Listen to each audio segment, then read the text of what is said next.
problem. Like growers, they talk about for most of the crops, vegetables, lettuce, greens, basil, flowers, the required humidity is between 80% to 85%. If you close the greenhouse like this, it becomes 90, 95, 100% relative humidity, which is a very problematic issue.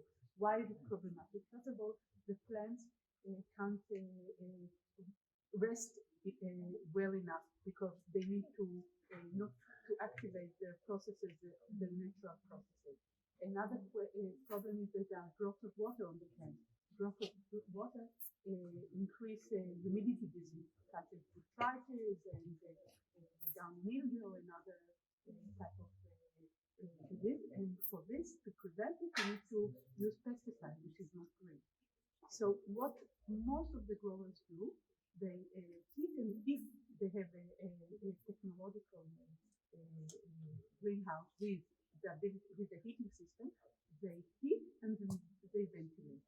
They heat in order to increase temperature and to reduce the relative humidity, but when they reach a certain degree of temperature, like 20 degrees, because you can't increase the temperature, there is an optimal temperature range, then they open the vents, they open the roof or the side, they take out the air from the greenhouse, and they push colder air in order to reduce the temperature.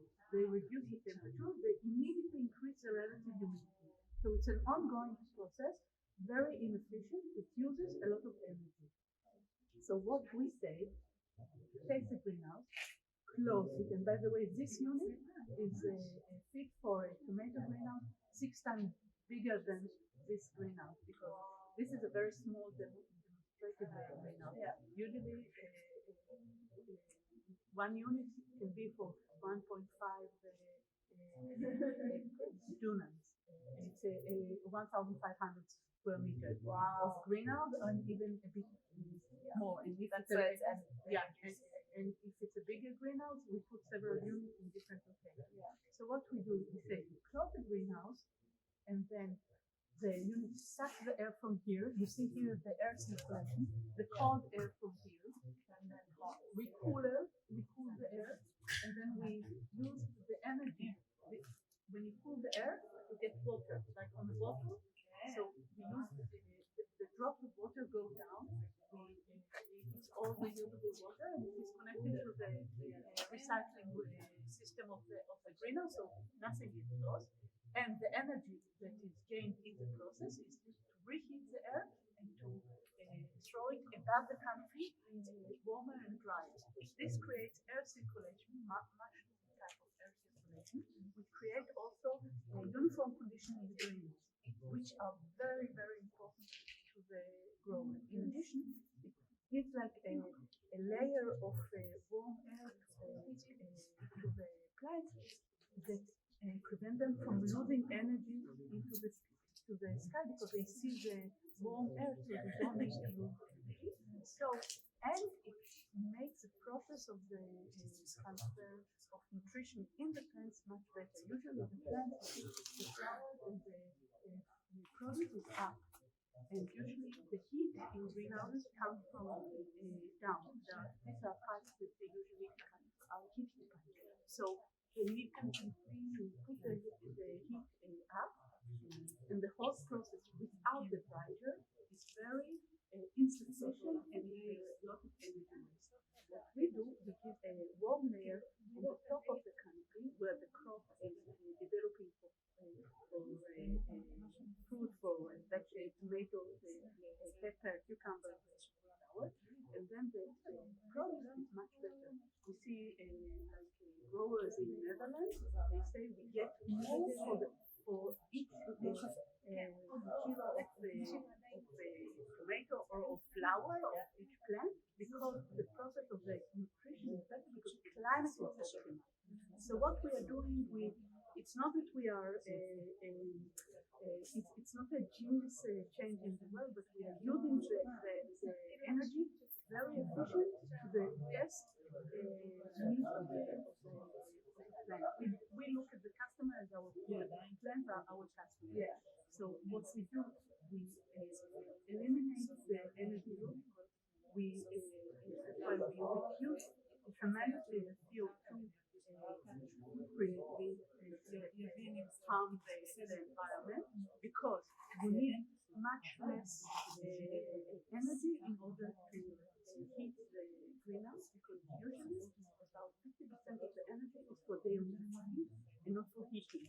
And if you add to that, because we keep it all in the greenhouse, it's not wasted. So this is a very green, environmental friendly tool. And the most important thing, all the air distribution, which is also creates a climate in the greenhouse, a very uniform condition, which is much easier for the grower, because he can give the same nutrition, water, drinking, everything to all parts of the greenhouse without creating microplastics. And also, because we keep the relative humidity below dew point, which is the risk area for the disease, we prevent all the humidity disease to develop. So they don't need to treat them afterwards with pesticides. We just don't enable them. So they don't need to use pesticides. So it's for organic crops, and most of the growers say that with using Tiger, they reduce almost to minimum the amount of pesticides. So it's more organic, more efficient. The return on investment for such a unit is between 2 to 3 years, depending on just from energy saving, not from other benefits, and not from the water that we recycle.